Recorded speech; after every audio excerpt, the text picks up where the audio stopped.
Etz Chayyim, the Tree of Life, Gate 17 of 50, Sha'ar Kelipot, the Gate of the Shells.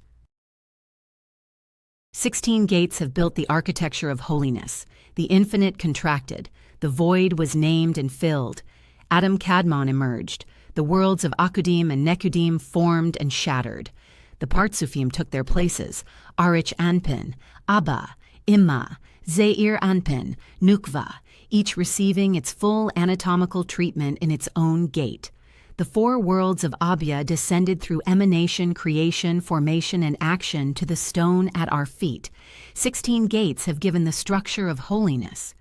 Gate 17 turns to the shadow that runs parallel to all of it. This is the gate of the Kelipot, the shells, the husks, the realm of the Sitra Achra, the other side.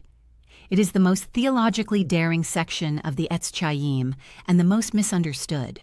The Lurianic doctrine of evil is unlike any account of evil produced by the religious traditions of the West. It is not dualistic.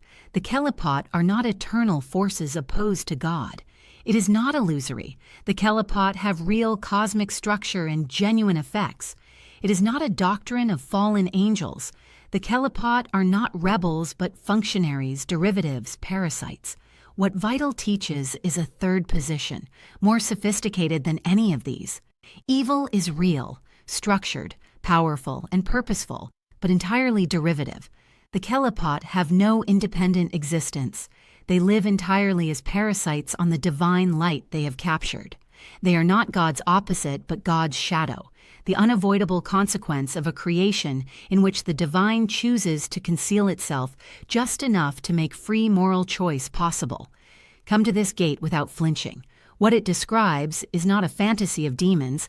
It is a structural account of the conditions under which a creation containing genuinely free human beings was made possible, and an account of how, at the end of cosmic history, the conditions themselves will be unmade, leaving only what they were always meant to make room for.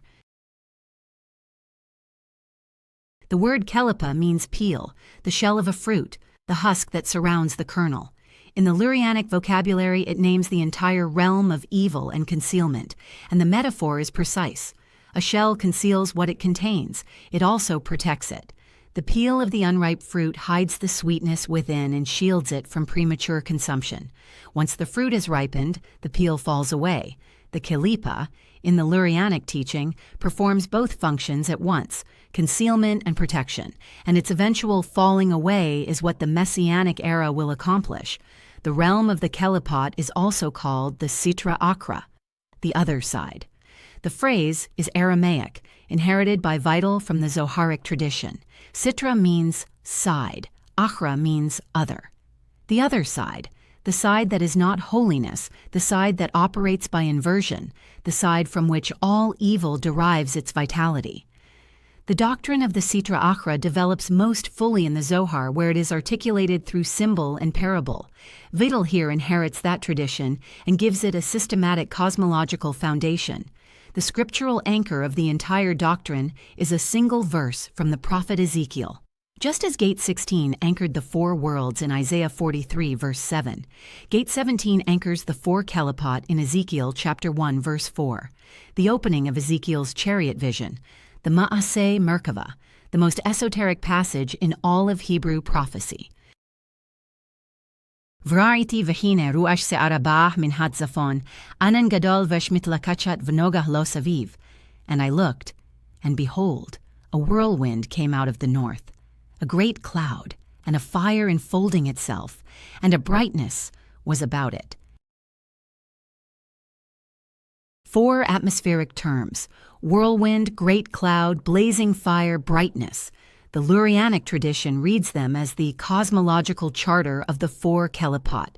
The first 3, Ruach Se'ara, whirlwind, Anan Gadol, great cloud, Esh Mitlakachat, blazing fire, are the 3 completely impure shells, the Shalosh Kelipot Hatmeot. The fourth, the Noga, the brightness, is the intermediate shell, the only one that contains within itself the possibility of redemption. The structure is concentric. At the outer edge, the 3 completely impure shells, chaos and opacity, and self-consuming fire, Within them, Kelipot Noga, brightness in which good and evil are mixed. Within Noga, the imprisoned divine spark, the captured light awaiting release, 3 around 1 around 1. This is the structural skeleton of every teaching that will follow in this gate, and the structural skeleton of every moral situation a human being will face. The outer shells of pure prohibition, the inner shell of ambiguous possibility, the spark of holiness waiting to be freed from the heart of the situation. Where did the Kelipot come from? To answer this question, we must return to Gate 8. In the world of Nekudim, the world of points, the 10 lights of the divine emanation were forced for the first time into 10 separate, individual vessels. The vessels could not contain the divine light flooding into them. They shattered. The lights scattered. The sparks fell. This was the Shevirat HaKelim, the cosmic catastrophe at the structural center of the Lurianic system. The Kelipot are made of the fallout. The shards of the broken vessels became their bodies, the structural material of the other side. The coarsest of the fallen sparks became their vitality, the captured divine light that sustains them. The refined sparks were absorbed back into the world of Atzilut, where they participated in the reconstruction that produced the Partsufim. What remained, the shards and the coarse sparks together, formed the entire realm of the Sitra Achra. Ha-shivira lo haita tuna, ki imbokavana. The shattering was not an accident, but intentional. This is the most important sentence in the entire doctrine of evil. The Yetzirah was not a flaw in the divine plan. It was not a tragedy that surprised the infinite. It was a deliberate engineering, an intentional collapse of the first cosmic architecture in order to produce the conditions for everything that was to follow. The logic is precise. Without the Kelipot, there could be no concealment of the divine. Without concealment, there could be no genuine moral choice. For if the divine were fully and immediately visible at every moment, every human being would respond to its presence as inevitably as iron responds to a magnet. There would be no space within which a finite being could turn toward or away. There would be no freedom. And without freedom, there could be no reward and no consequence, no virtue and no transgression, no relationship of love between a divine that could be chosen and a creature capable of choosing. The Yetzirah is the price paid for the possibility of freedom. The cosmos broke so that human beings could be free. And the work of every human life, the cosmic task of the Tikkun, is the gradual reversal of the damage, the slow extraction, one act at a time, of the trapped sparks from the shells in which they fell. Rapach nitzotzot, Kaluim Kelipot, 288 sparks, imprisoned in the Kelipot. The number is precise. 288, Rapach in the Hebrew numerical cipher, is the count of divine sparks that fell in the Yetzirah. This same number was given in Gate 9 when the Tikkun process was introduced. The entire arc of Jewish history, the entire span of human time, the entire purpose of religious life, all of it is the gradual liberation of these 288 sparks back into the holiness from which they fell. The taxonomy of the impure realm divides into 2 fundamentally different kinds. There are 3 completely impure Kelipot, the Shalosh Kelipot HaTameot, and there is 1 intermediate Kelipah, called Kelipot Noga, the shell of brightness. The 3 completely impure shells correspond to the first 3 terms of Ezekiel's vision: the whirlwind, the great cloud, the blazing fire. Each is a category of pure evil. Each contains no inherent good. Each can be opposed, contained, and at the Messianic era will be destroyed entirely. But none of them can be redeemed. They have no spark within them that wants to return. The whirlwind names the chaotic, the violently destructive, the force that scatters and unmakes. The great cloud names the opaque, the obscuring, the darkness that conceals every light it covers.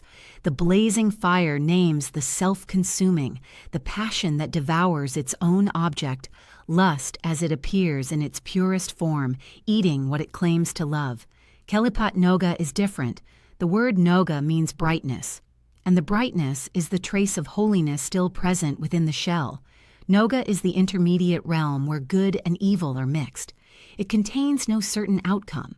The same act, the same thing, the same moment can ascend into holiness or descend into impurity, depending on the orientation of the human being who handles it. Noga is the entire field of ordinary human life: eating, sleeping, business, pleasure, neutral speech, neutral action. Most of what we do is neither holy nor impure. It is noga, awaiting our orientation. Shalosh sovvot et noga. Noga sovevet et hagdusha. The three surround noga. Noga surrounds the holiness. 3 around 1 around 1. The 3 impure shells surround noga. Noga surrounds the holy spark at the heart of every situation.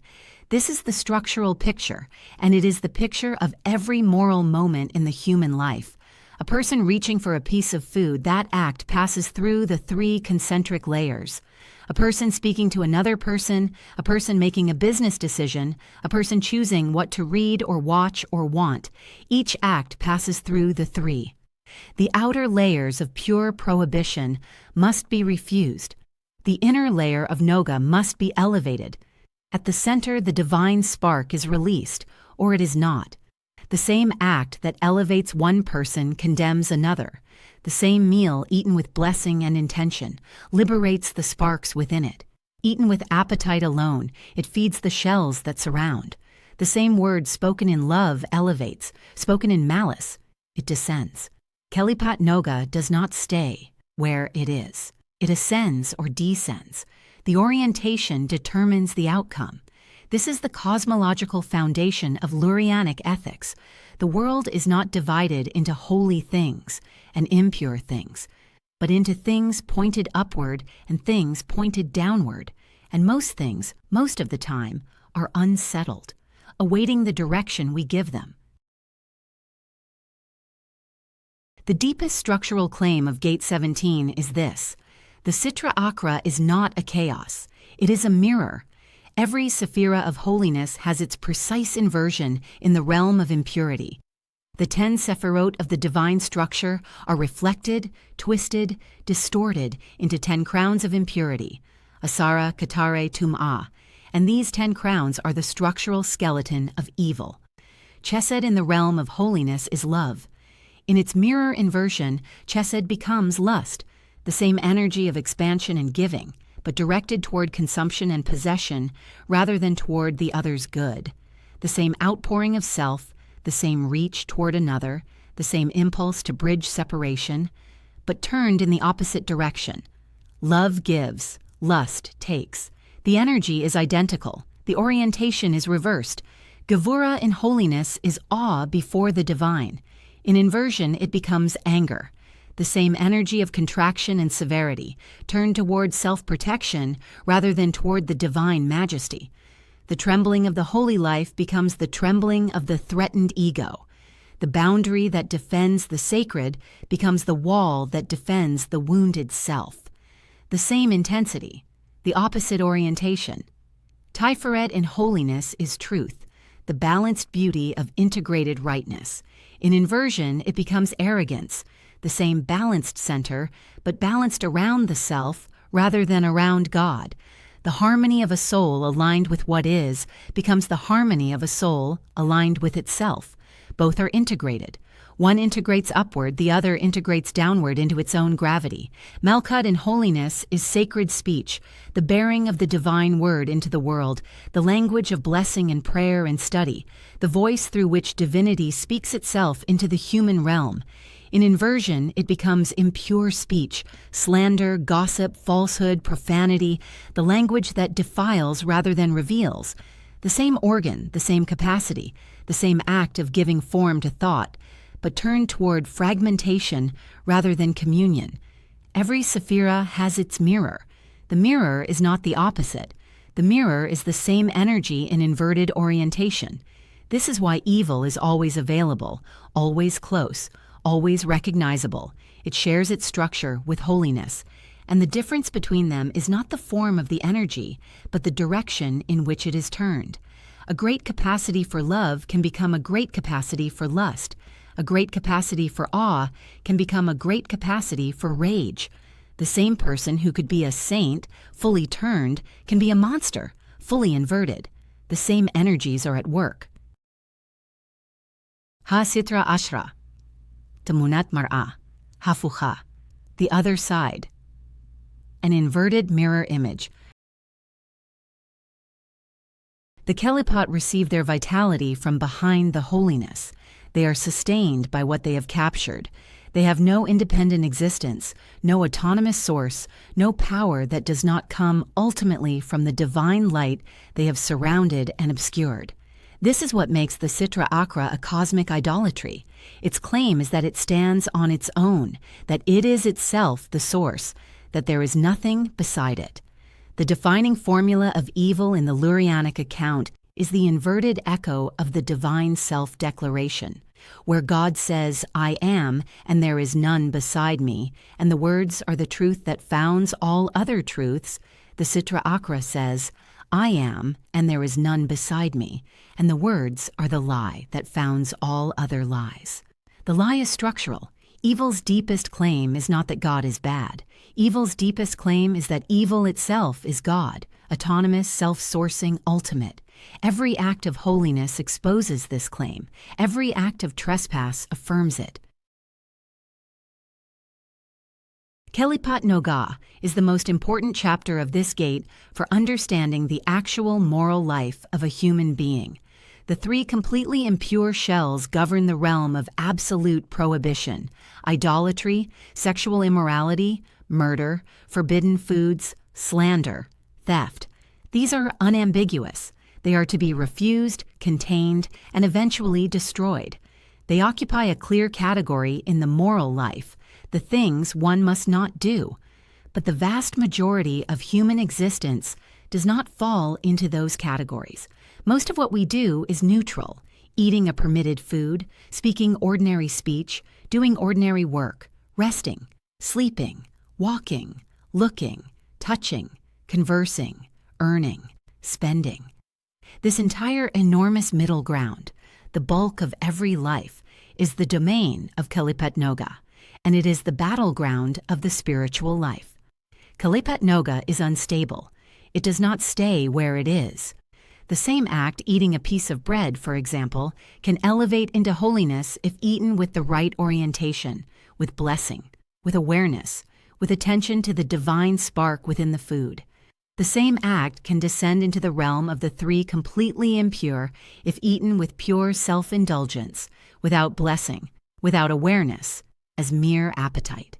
The orientation determines the outcome. The food itself is neither holy nor impure. It is Noga. What the eater brings to it determines where it goes. This is the secret of the Lurianic spiritual life. The work is not primarily to avoid evil, though that work is necessary at the level of the three impure shells. The work is to elevate the neutral. The work is to redeem the ordinary. The work is to take the vast middle ground of Kelipot Noga and turn it, moment by moment, toward holiness. Noga ola o yoredet, Noga ascends or descends. Noga does not stand still. The animal soul that derives from Noga, the nefesh ha-behemoth of the Tanya, is the soul that eats, sleeps, desires, fears, loves, ages, and dies. Every Israelite has it. Every righteous Gentile, the Chasidei Umot Ha'olam, derives from it. The phrase is precise and consequential. The righteous Gentile is not from impurity. The righteous Gentile is from the intermediate realm, the realm where good and evil are mixed, the realm where every ordinary human being lives and works. The doctrine of Noga is therefore not an esoteric matter, but the doctrinal foundation of the Lurianic account of how ordinary moral choice operates for all human beings, Jewish and Gentile alike. Eating for divine service elevates Noga. Eating for self-indulgence lowers it. Working honestly elevates Noga. Working dishonestly lowers it. Speaking truthfully elevates Noga. Speaking gossip lowers it. The same actions, the same days, the same lives. What rises into holiness and what falls into the shells is determined entirely by the orientation we bring. The three completely impure Kelipot are the source of every absolute prohibition in the Torah. The traditional count is 365 negative commandments, shash lo ta'aseh, and all of them, in the Lurianic understanding, derive from the three shells of pure impurity. Every forbidden food, every prohibited sexual union, every forbidden act of speech or deed, all derive from one of the three. Idolatry derives from the first, sexual immorality from the second, murder and bloodshed from the third. The structure is precise. The prohibitions are not arbitrary divine rules. They are cosmological boundaries, the markers that distinguish what can be elevated from what can only feed the shells. The mechanism of sin is precise. A sinful act feeds the Kelipot, the divine vitality that the act draws upon, and every act, however impure, requires divine vitality to occur at all, since nothing whatever can exist without drawing on divine being is captured by the three shells and held there. The forbidden food is called ishur in the Hebrew. The word means chained. The food itself is chained, its spark imprisoned, unable to ascend. Eating the forbidden food does not bring its vitality into the eater's holiness. It feeds the eater's impurity, and the spark within remains trapped. Kol ma'achel asur bachat mishalosh, chiyuto lo ta'ale, every forbidden food, so from the three, its vitality cannot ascend. This is the structural reason behind the laws of kashrut, not arbitrary restrictions imposed by an inscrutable divine will, but the cosmic mechanics of which sparks can be released by which acts. A kosher animal contains sparks accessible to noga elevation. A non-kosher animal contains sparks trapped in the three impure shells, where they cannot be released by ordinary eating. The dietary laws are a precise map of which acts can elevate and which cannot. Every prohibition in the Torah has this character. The negative commandments name the boundaries beyond which noga cannot extend. To eat what is permitted with blessing is to elevate. To eat what is forbidden, even with blessing, is to feed the three. The shells consume the act. The trapped spark remains trapped. The eater participates in the imprisonment of what could have been freed. This is the Lurianic understanding of why prohibition exists, not as restriction for its own sake, not as test of obedience. As the structural condition under which the moral universe operates, there are some things that cannot be elevated, and the work of holiness requires knowing them, naming them, and refusing them. Samael. The name is a compound. Sam means poison. El is the divine. Samael, the poison of God, the archdemon of the Lurianic tradition, the male principle of the Sitra Achra, the structural counterpart of Zeir Anpin himself. Samael is not a fallen angel. He is not a rebel against God. He is, in the precise Lurianic teaching, the necessary inverse of the male divine Partsuf, the Kelipot mirror of Zeir Anpin, deriving from the left side of Yetzirah, from the realm of strict judgment, from Din. Where Zeir Anpin is the dynamic divine face that turns toward and away from creation in response to human action, Samael is the inverted reflection of that face, the prosecuting power, the cosmic accuser, the structural opposition that the divine drama requires. Samael is the angel of death. He is the accuser, the prosecutor, the Satan of the Book of Job, whose function is not to oppose God but to perform a cosmic legal role within God's own court. Job's Satan asks permission. He receives it. He tests. He is not God's enemy in the Book of Job. He is God's prosecutor. The medieval Christian misreading of this figure as a rebel angel, Lucifer cast out of heaven, the great enemy of the divine, is foreign to the Hebrew text and foreign to the Lurianic understanding. Samael is also the primordial serpent of Eden, the Nachash ha-Kadmoni, the snake that spoke to the woman who said, "You shall not surely die," and gave the temptation that introduced free moral choice into the human world. Without that serpent, the doctrine teaches, the human being would have remained in the garden, fully bound to the divine, unable to choose between good and evil, because the distinction would not yet have been perceptible. The serpent's role was not heroic rebellion against a tyrant god. The serpent's role was structural. The serpent introduced the distance within which choice could occur. Samael dinkali hekreach kosmit, lo mored. Samael amor cosmically necessary, not a rebel. Samael is the head of the three completely impure Kelipot. He governs them. He gives them their structural form and their persistent vitality. He will be destroyed at the end of the Tikkun, not because he is overcome in a final cosmic battle, but because his vitality will have exhausted itself when the last spark has been freed from the shells he heads. Without spark vitality, the Kelipot has nothing to feed on. It collapses. It ceases.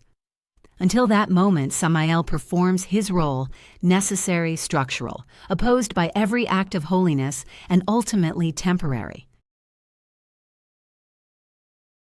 Lilith, the female principle of the Sitra Achra, the wife of Samael, the structural counterpart of the Shekinah herself, where the Shekinah is the divine feminine, the indwelling presence of God in the world, the bride who waits and works for the union with her beloved.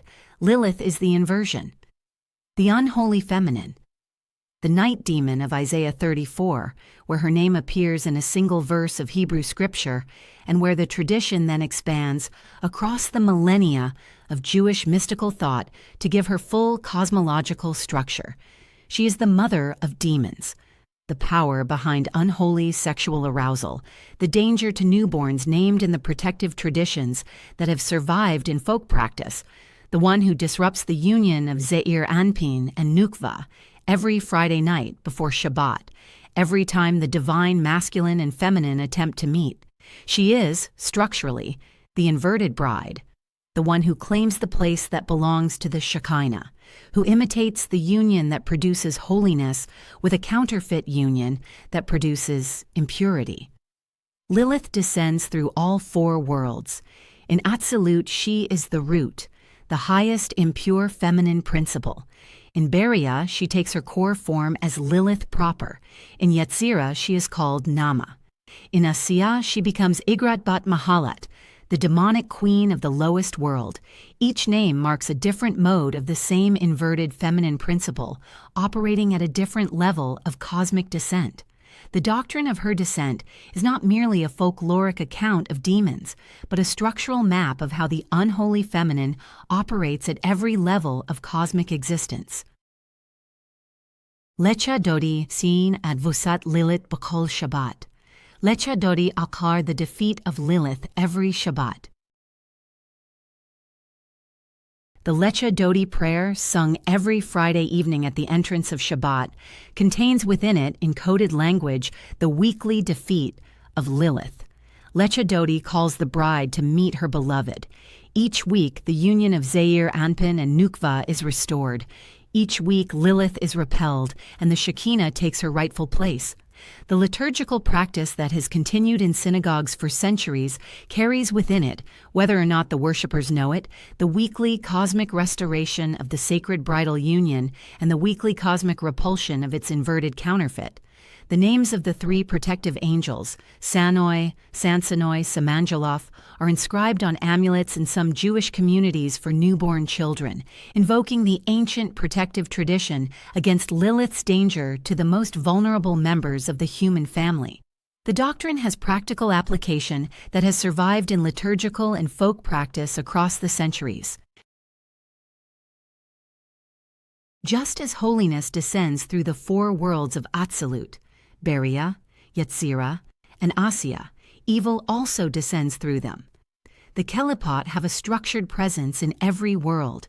Their character becomes progressively more concrete, grosser, and more physically tangible at each descending level, exactly paralleling the descending concretization of holiness through the same worlds.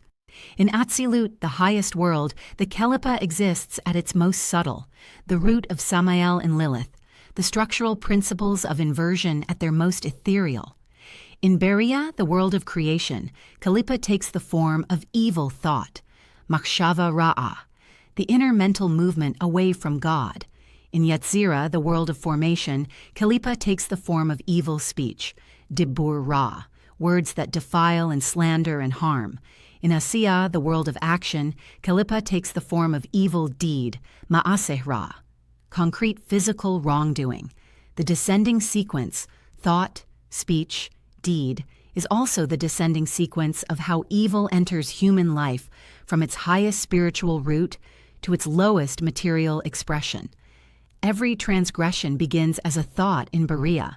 The thought, if not refused, becomes speech in Yetzirah. The speech, if not refused, becomes deed in Asiyah. The cosmic structure of the four worlds is enacted in microcosm every time a human being chooses or refuses a transgression. Ha'olam hazeh agran olam ha-kelipot, this world, the world of Kelipot. This world, the physical universe in which we live, is called by the tradition the world of Kelipot in its entirety. The Tanya states it explicitly. This world with all it contains is called the world of Kelipot and Sitra Achra. The reason is not that the physical world is intrinsically evil. The reason is structural. In Asiyah, the divine is concealed at maximum intensity. The creatures of this world feel themselves to be independent, separate beings. Their surrender to divinity is not apparent, not obvious, not directly perceptible.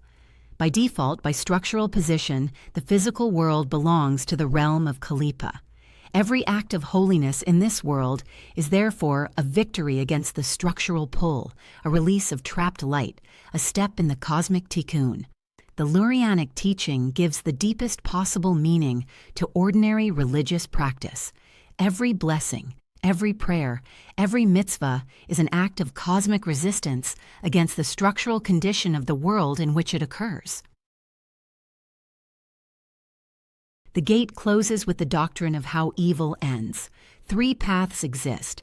Kelipot Noga is elevated through holy deeds, through every act of permitted eating done with blessing, every neutral word transformed into divine service, every ordinary moment turned toward God.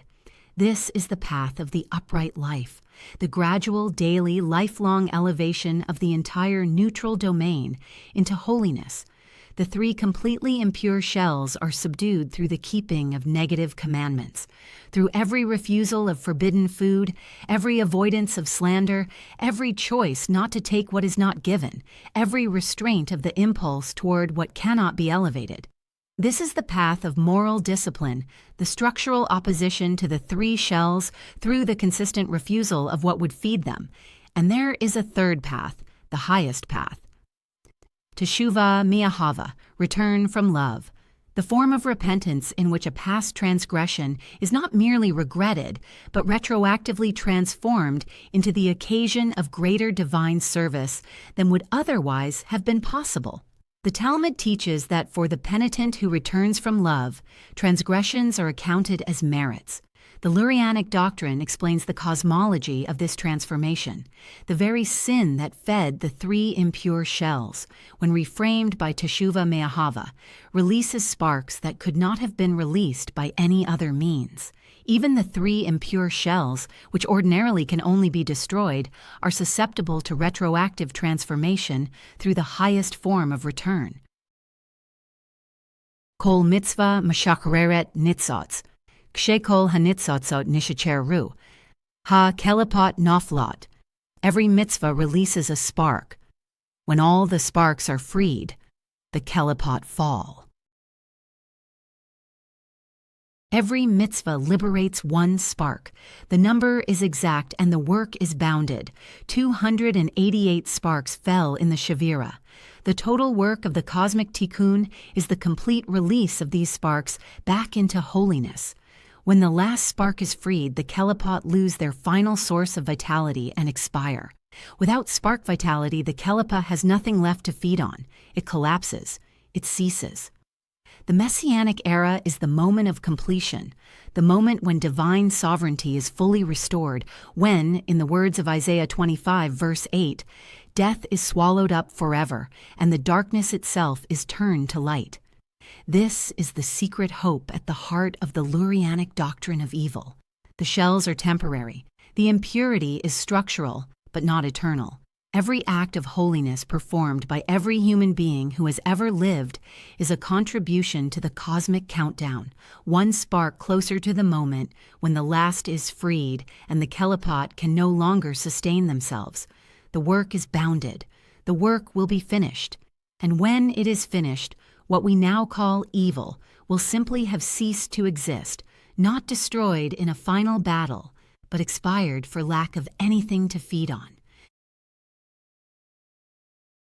Gate 17 has given the complete Lurianic doctrine of evil. We have traced its scriptural source in the 4 atmospheric terms of Ezekiel's chariot vision.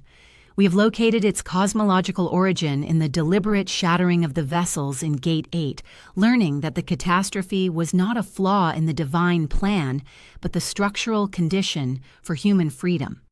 We have received the 4-fold taxonomy, the 3 completely impure shells and Kelipot Noga, the intermediate brightness in which good and evil are mixed, and the outcome depends on human orientation.